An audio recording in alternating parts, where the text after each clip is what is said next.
O Natal costuma ser feito de memórias que se entrelaçam como luzes num pinheiro, cheiro de pinho e de ceia. Canções que ecoam em coros desafinados e familiares, e aquele calor que vem não da lareira, mas do colo de quem a gente ama.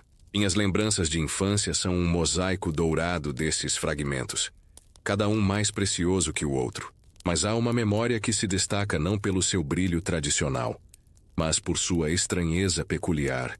Uma lasca de um dia que não se encaixa perfeitamente no quebra-cabeça natalino. É o Natal em que comi frango frito. Tudo começou na véspera, um dia 24 de dezembro, que amanheceu com um céu da cor de chumbo pesado. Eu tinha 9 anos, uma idade em que a magia do Natal ainda é uma coisa palpável, que se sente na ponta dos dedos, no frio na barriga, na ansiedade que não deixa dormir. Acordei com o cheiro do café da manhã, um aroma robusto e convidativo que subia as escadas e se infiltrava sob minha porta. Mas algo estava diferente. Faltava a sinfonia habitual. Normalmente a casa era um pandemônio de sons e cheiros desde as primeiras horas. O bater ritmado da faca na tábua enquanto minha avó picava cheiro verde. O som abafado e úmido da massa de farofa sendo amassada em uma bacia enorme. O silvo suave da panela de pressão, onde cozinhava o lombo. Naquele dia, havia um silêncio estranho, pontuado apenas pelo tilintar casual de uma xícara e pelo rádio sintonizado em uma estação que tocava músicas natalinas, mas num volume tão baixo que parecia um segredo. Desci as escadas, os pés descalços encontrando o frio suave do piso de madeira. A casa estava mais fria do que o normal para uma manhã de Natal. A lareira, normalmente um coração pulsante de luz e calor, estava apagada, os troncos empilhados e intocados na cesta de vime ao lado. A sala de estar, normalmente um caos acolhedor de embrulhos meio feitos, rolos de fita e migalhas de biscoito, estava impecavelmente arrumada, quase severa em sua limpeza. E o cheiro era o pior de tudo. Em vez do rico caldo de carne, do alho dourando na manteiga, do doce aroma da farofa com bacon e da uva passa, o ar carregava apenas o perfume limpo, mas vazio de pinho, vindo da árvore enfeitada no canto. Encontrei minha mãe na cozinha. Ela estava parada diante da janela, olhando para o quintal com uma xícara de café entre as mãos. Seus ombros, normalmente tão retos e decididos, pareciam curvados por um peso invisível. Ela se virou quando me ouviu entrar. E seu sorriso, sempre tão pronto e fácil, foi um esforço lento, como se puxasse os cantos da boca para cima com fios invisíveis. "Bom dia, meu amor", ela disse. Sua voz um sussurro rouco. "Dormiu bem?" "Sim", respondi aproximando-me e encostando minha face no avental que ela vestia. O tecido cheirava a sabão em pó, não a comida. "A vovó não veio ainda?" Minha avó era a arquiteta-chefe de nossos natais. Sua presença era tão essencial quanto a árvore ou o peru. Ela chegava sempre às 7 da manhã, com suas panelas e tigelas, seu humor ferrenho e seu abraço que cheirava a canela e amor. Minha mãe passou a mão sobre meu cabelo, uma carícia suave e pensativa. "A vovó não está se sentindo muito bem, querido." Ela pegou uma gripe forte. "O médico disse que ela precisa ficar de repouso. Então, o Natal este ano vai ser só nós." "Só nós?" A frase ecoou na cozinha silenciosa. Só nós significava eu, minha mãe e meu pai. Não significava tios, primos, nem a presença titânica da vovó. Não significava a mesa farta que se estendia da sala de jantar até a sala de estar, nem a algazarra de vozes e risadas. O mundo, que na noite anterior parecia grande e cheio de promessas, de repente encolhera para os limites desta casa silenciosa e fria. A decepção foi um balde de água gelada. Senti as lágrimas quentes pressionarem meus olhos, mas as engoli, vendo a expressão cansada no rosto da minha mãe. Ela parecia ter envelhecido 10 anos durante a noite. "E a ceia?" Perguntei, minha voz pequena. Minha mãe suspirou, um som longo e profundo que parecia vir dos seus pés. "Bem, querido, é aí que as coisas vão ficar um pouco diferentes. Eu tentei começar o peru, mas a verdade é que eu não sou a vovó. Queimei o arroz de carreteiro. A farofa ficou uma pasta encharcada e o peru, ela fez uma careta. O peru está mais para um tijolo de couro do que para uma ave suculenta. Desisti. Não há ceia este ano. Não há ceia. As palavras não faziam sentido. Era como dizer não há Natal ou não há ar. A ceia era o ápice. A recompensa por um ano inteiro de bom comportamento. O centro gravitacional em torno do qual toda a magia girava. Sem a ceia, o que restava? Apenas um dia comum, com uma árvore no canto. Meu pai entrou na cozinha nesse momento.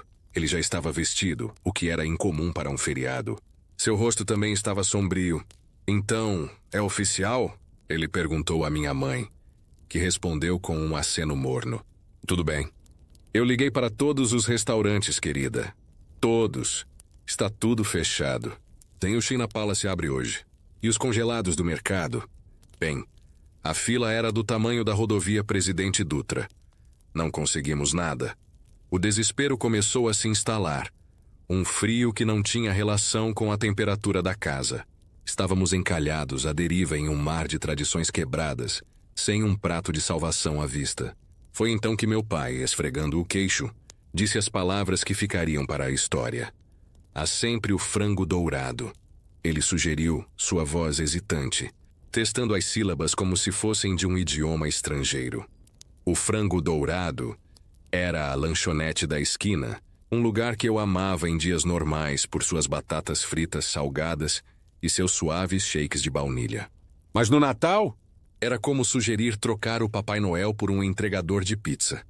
Minha mãe olhou para ele e, pela primeira vez naquela manhã, um lampejo de emoção genuína cruzou seu rosto. Não era alegria nem alívio. Era algo entre o horror e o riso histérico. Frango frito? Para a ceia de Natal, Carlos? A minha mãe teria um troço. Ela já está com febre de 39, Juliana. Duvido que um frango frito piore as coisas. Meu pai retorquiu com um pragmatismo desesperado. É isso ou sanduíches de queijo com presunto. E acho que a última fatia de presunto virou comida do gato ontem. O gato, um persa preguiçoso chamado Snowball, escolheu aquele exato momento para entrar na cozinha e esfregar-se nas pernas da minha mãe, como se endossasse a teoria do meu pai. E assim, com um ar de resignação surreal, a decisão foi tomada. Meu pai pegou as chaves do carro e o dinheiro da gaveta. A missão era simples, mas herética. Buscar a ceia de Natal no balcão de uma lanchonete de frango frito. Enquanto ele saía, o portão do carro rangendo no silêncio opressivo da rua deserta, minha mãe e eu ficamos para trás na casa que não cheirava a Natal. O dia arrastou-se com a lentidão de um filme em câmera lenta. Tentamos assistir a um especial natalino na televisão, mas as risadas enlatadas soavam falsas e distantes. Tentamos ouvir um disco de músicas clássicas, mas o coro de Noite Feliz só fez a ausência da vovó, cuja voz soprano sempre desafinava levemente, doer mais. A magia havia se evaporado, deixando para trás o vazio saboroso de uma manhã de domingo comum, mas com a pressão psicológica de ser um dos dias mais importantes do ano. Minha mãe, num esforço heróico, tentou fazer alguns biscoitos. A cozinha encheu-se com o cheiro doce e reconfortante de baunilha e manteiga derretida. Um pequeno bálsamo para a alma. Mas quando os biscoitos saíram do forno, redondos e dourados, eles não conseguiram preencher o vazio da casa nem o buraco no meu peito. Eram apenas biscoitos. Não eram o peru recheado, nem o tender glaceado, nem a bacalhoada da vovó. O tempo parecia ter parado. Cada tic-tac do relógio de parede da sala era um martelo batendo na minha paciência. Eu olhava pela janela, esperando ver o carro do meu pai, imaginando-o em uma jornada épica, através de uma cidade fantasma, lutando contra elementos desconhecidos para trazer para casa o único alimento disponível em um raio de 20 quilômetros. Finalmente, depois de uma eternidade, os faróis do carro pintaram a garagem de branco. Meu coração deu um salto, não de alegria, mas de antecipação ansiosa. O que seria daquele Natal? O que restaria para contar aos meus filhos, se um dia eu tivesse algum? Lembram-se do Natal de 1990 e alguma coisa? Foi o ano em que comemos frango frito. Meu pai entrou pela porta da cozinha, carregando várias sacolas de papel pardo, manchadas de gordura em alguns lugares. Um cheiro penetrante, salgado, oleoso e incrivelmente apetitoso invadiu a casa imediatamente. Era um cheiro de rua, de lanchonete barata, de dias comuns. Era o antítese do cheiro de Natal e ainda assim, naquele contexto de fome e decepção, era o cheiro mais maravilhoso que eu já sentira.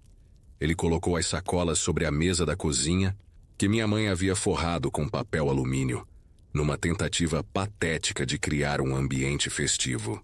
O som do papel sendo aberto era áspero e cru, não o tilintar cerimonial de talheres de prata, ou o som suave de porcelanas sendo dispostas. Dentro das sacolas, havia uma série de caixas de isopor. Meu pai começou a abri-las, uma a uma, como um arqueólogo desvelando tesouros de uma civilização estranha. Aqui está a primeira parte da história. A narrativa estabeleceu o cenário de decepção e estranheza, introduziu o conflito principal, a ceia arruinada e a solução inusitada, o frango frito. A próxima parte detalhará a ceia em si, os sabores, as sensações e o desenrolar emocional da noite, aprofundando-se na nostalgia e no significado que aquela memória peculiar acabou adquirindo. A primeira caixa revelou os frangos. Eles não eram um único pássaro majestoso, dourado e reluzente, mas sim pedaços desconexos, amontoados em uma pilha dourada e crocante. A pele estava salpicada de pimenta preta e uma crosta dourada e irregular, cheia de bolhas de gordura solidificada. O cheiro era intenso, dominante. Um aroma de fritura profunda e temperos que anulava completamente o perfume suave do pinheirinho. Minha mãe olhou para a pilha de frango com uma expressão que era um estudo em contradições. Havia nojo, sim, mas também um brilho de fome incontestável nos seus olhos. A decepção do dia tinha nos esvaziado, e aquele cheiro primitivo e salgado está a despertar nossos instintos mais básicos. A segunda caixa continha as batatas fritas. Eram palhinhas finas e douradas, algumas queimadas nas pontas, salpicadas com flocos de sal grosso. Elas estavam murchas dentro do isopor, perdendo a crocância inicial para o vapor, mas ainda assim prometiam aquele prazer simples e reconfortante. A terceira caixa guardava uma surpresa. Um pequeno pote de molho agridoce, de um vermelho vibrante e translúcido, e outro de maionese caseira, bem branca, com cheiro de limão. Ninguém disse uma palavra. Não houve a cerimônia de levar os pratos para a mesa de jantar, de desfilar o peru perante os olhos ávidos da família. Simplesmente ficamos ali na cozinha, sob a luz fluorescente e crua, em pé ao redor da mesa forrada de alumínio. Meu pai pegou uma coxa de frango e colocou num prato de papel. O som foi um crunch seco e satisfatório, muito diferente do suave cortar da carne de peru. Ele passou o prato para mim. Peguei a coxa. Estava quente, quase queimando os meus dedos. A gordura impregnou o papel do prato quase imediatamente, criando uma mancha translúcida. Aquele não era o calor suave e envolvente do assado natalino. Era um calor agressivo de óleo recente. Levei o pedaço à boca e dei a primeira mordida. O sabor foi uma explosão. O sal, a pimenta, o alho em pó, a crosta crocante que se partia sob meus dentes e dava lugar a uma carne incrivelmente macia e suculenta. Era um sabor proibido, um sabor de sábado à tarde de cinema, não de noite santa. Mas, caramba, era bom. Era visceralmente profundamente bom. Olhei para os meus pais. Meu pai já devorava uma sobrecoxa, com um fio de gordura escorrendo pelo seu queixo, que ele limpou com as costas da mão. Minha mãe, após um último suspiro de resignação, pegou uma asinha e mordeu-a com determinação. Vi os seus olhos fecharem-se por um segundo, e um pequeno, quase imperceptível, sorriso surgir nos seus lábios besuntados. Comemos em silêncio durante 1 minuto. O único som era o crunching rítmico das batatas fritas, o som úmido das nossas mastigações e o beicinho do gato, que farejava o ar com interesse renovado. A atmosfera era estranha, quase cômica. Aquilo não era uma ceia. Era um assalto a uma lanchonete, só que dentro da nossa própria cozinha. Foi o meu pai quem quebrou o silêncio. Com a voz um pouco rouca por engolir um pedaço grande, ele disse: "Sabem, o primeiro Natal da sua avó depois da guerra Foi com salsichas enlatadas e batatas cozidas. Ela sempre me contava isso. Dizia que foi um dos natais mais especiais da vida dela, porque o pai dela tinha conseguido voltar são e salvo. A história pairou no ar, mais palpável do que o cheiro do frango. Minha mãe parou de mastigar e olhou para ele. Os seus olhos estavam úmidos. A minha avó, ela começou, limpando os dedos num guardanapo de papel que se desfez imediatamente. A minha bisavó, na verdade, passou um Natal uma vez só com pão e azeitonas. A colheita tinha sido má. O dinheiro estava curto. Ela dizia que o sabor daquelas azeitonas pretas, salgadas e amargas, era o sabor da resiliência, da esperança de que o próximo ano seria melhor. E assim, ali, em pé na cozinha, com os dedos pegajosos e os lábios salgados, começamos a partilhar histórias. Não histórias felizes e perfeitas de natais idílicos, mas histórias reais. Histórias de natais em que alguém adoeceu, em que a árvore caiu, em que o presente desejado não chegou, em que a ceia foi um desastre. O meu pai contou sobre o Natal em que ele e os irmãos ganharam um único carrinho de madeira para partilhar. Entre os três, a minha mãe lembrou-se do Natal, em que uma tempestade cortou a luz e eles tiveram que comer o peru quase cru à luz de velas. E foi, segundo ela, a ceia mais romântica que já teve. O frango frito foi desaparecendo, pedaço a pedaço. As batatas fritas foram reduzidas a migalhas no fundo da caixa. Mergulhávamos as últimas batatas no molho agridoce, e o doce e ácido parecia uma metáfora perfeita para a noite. Rimos. Rimos muito. Rimos até doer a barriga, algo que não acontecia há muito tempo. A casa, que antes estava fria e silenciosa, encheu-se de um calor novo. Não era o calor das panelas no fogão, mas o calor da intimidade, da vulnerabilidade partilhada, do amor que persistia mesmo quando as tradições mais sagradas iam por água abaixo. Quando não restou nada além de ossos limpos e caixas de isopor vazias, olhamos um para o outro. Estávamos uma bagunça. Nossas roupas cheiravam a óleo de fritura. Nossas mãos estavam gordurosas, mas pela primeira vez naquele dia, estávamos verdadeiramente felizes. A magia do Natal não tinha desaparecido. Ela simplesmente se vestiu com uma roupagem diferente, menos brilhante, mas infinitamente mais real. Decidimos então, num impulso, fazer a coisa mais natalina que nos ocorreu.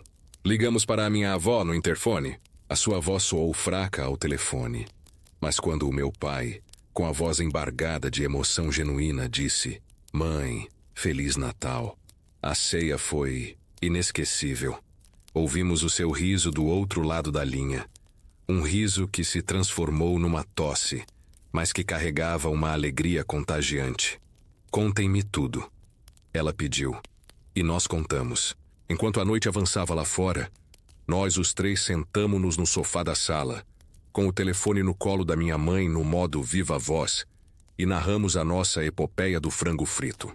A minha avó ria, comentava, e no fim disse algo que nunca mais esqueci. "Queridos, o Natal não está no peru ou nas decorações. Está em vocês. Sempre esteve. Este ano, vocês descobriram isso da maneira mais difícil. Mas acho que foi o melhor presente que poderiam ter recebido." Desligamos a chamada com o coração leve. O peso do dia tinha se dissipado, substituído por uma estranha e profunda paz. A árvore de Natal, com as suas luzes cintilantes, já não parecia zombar de nós. Agora, ela iluminava uma cena de união verdadeira. Uma cena forjada não na perfeição, mas no caos. E por isso mesmo, mais duradoura. Meu pai pôs um disco de Vinícius de Moraes, algo suave e não natalino, e nós ficamos ali, os três abraçados no sofá, ouvindo a música, o cheiro do frango ainda pairando no ar como um fantasma saboroso de uma lição aprendida. O gato subiu para o meu colo e adormeceu, ronronando. O seu corpo quente e vibrante, uma bênção final naquela noite estranha e maravilhosa. E assim, o Natal em que comi frango frito tornou-se, paradoxalmente, a minha lembrança mais nítida e querida das festas. Não pela falta, mas pela descoberta. Não pela tradição quebrada, mas pelo amor que se mostrou inquebrável, mesmo quando servido numa caixa de isopor. A noite já estava densa. um veludo negro salpicado de estrelas geladas do lado de fora da janela da sala. O disco de Vinícius de Moraes chegara ao fim, e o braço do toca-discos retornara com um clique suave, mergulhando a casa num silêncio contemplativo. Já não era o silêncio opressivo da manhã, aquele vazio que gritava de expectativas frustradas. Era um silêncio cheio, preenchido pelo ronronar do gato no meu colo, pela respiração calma dos meus pais ao meu lado, pelo eco das histórias e risadas que tínhamos partilhado. O ar ainda carregava a nuvem gordurosa e salgada do frango frito, um fantasma odorífero que já não me envergonhava, mas que me fazia sorrir com um saudosismo instantâneo. Foi então que o meu pai se levantou do sofá, com os ossos rangendo levemente, um som familiar que sempre me pareceu o ruído da paternidade. Ele não disse nada. Apenas foi até a árvore de Natal e, ajoelhando-se com uma certa dificuldade, começou a vasculhar debaixo dos seus ramos verdes. Os embrulhos estavam lá, intactos, esquecidos no drama culinário do dia. Ele pegou um paralelepípedo pequeno e pesado, embrulhado num papel vermelho com renas a saltar. "Penso que ainda não trocamos os presentes", disse ele, a sua voz um pouco rouca, mas suave. A simples declaração reacendeu uma centelha da magia que eu julgara perdida. A tradição não tinha morrido.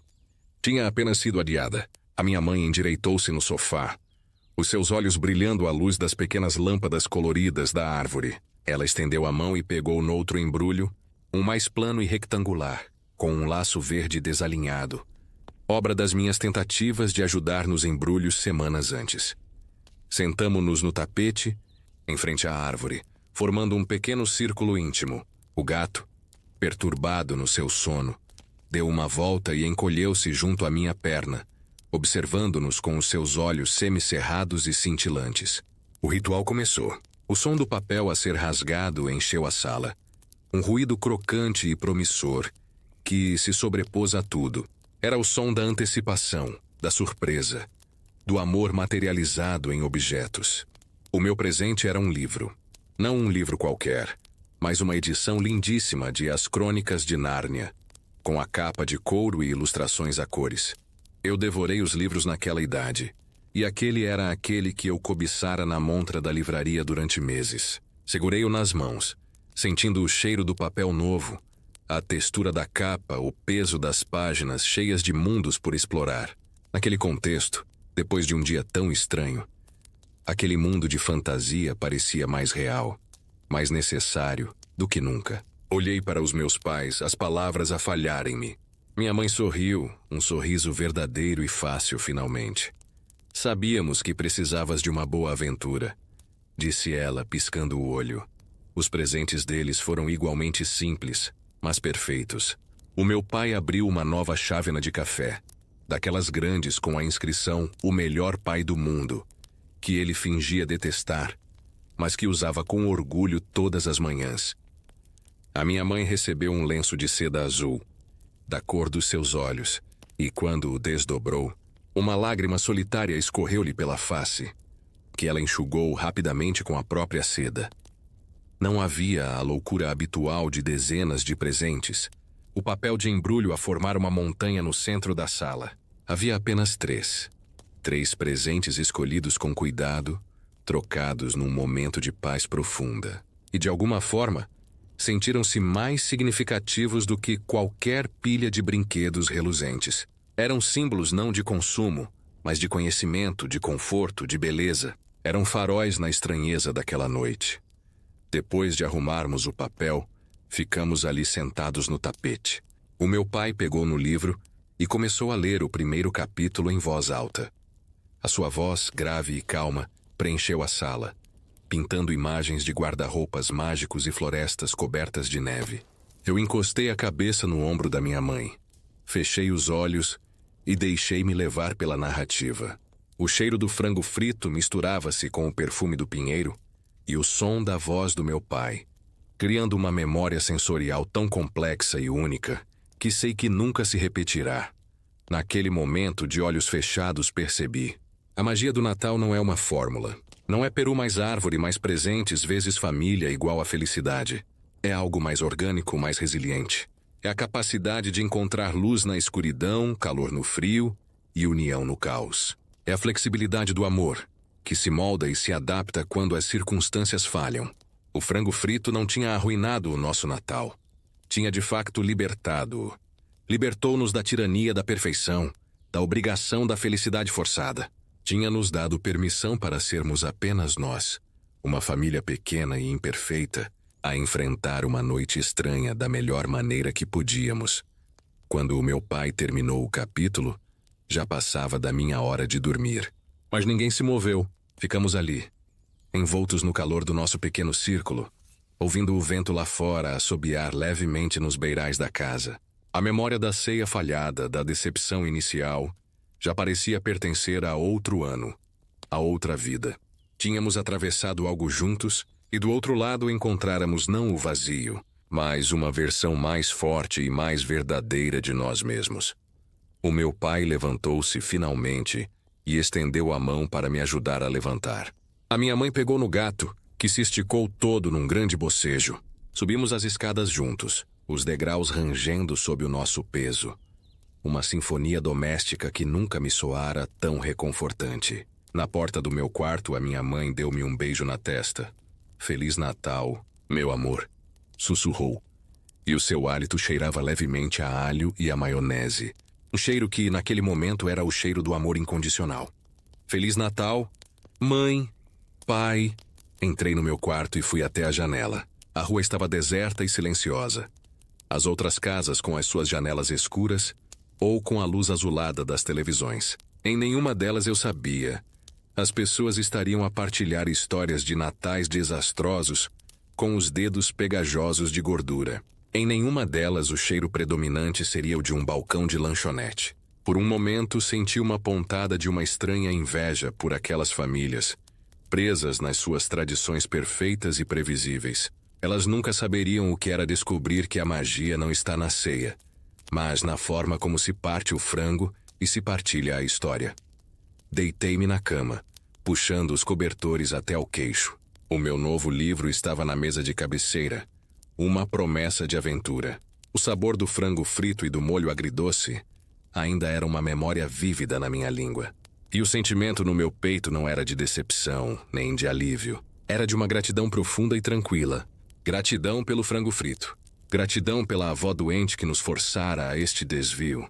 Gratidão pelos meus pais que, no meio do seu próprio desapontamento, encontraram uma maneira de transformar um potencial desastre na mais bela e estranha das memórias. E assim, o Natal em que comi frango frito tornou-se a minha pedra de toque. O meu padrão ouro contra o qual todos os natais futuros seriam medidos. Não pela sua perfeição, mas pela sua imperfeição gloriosa. Não pela tradição, mas pela sua bela e inesperada ruptura.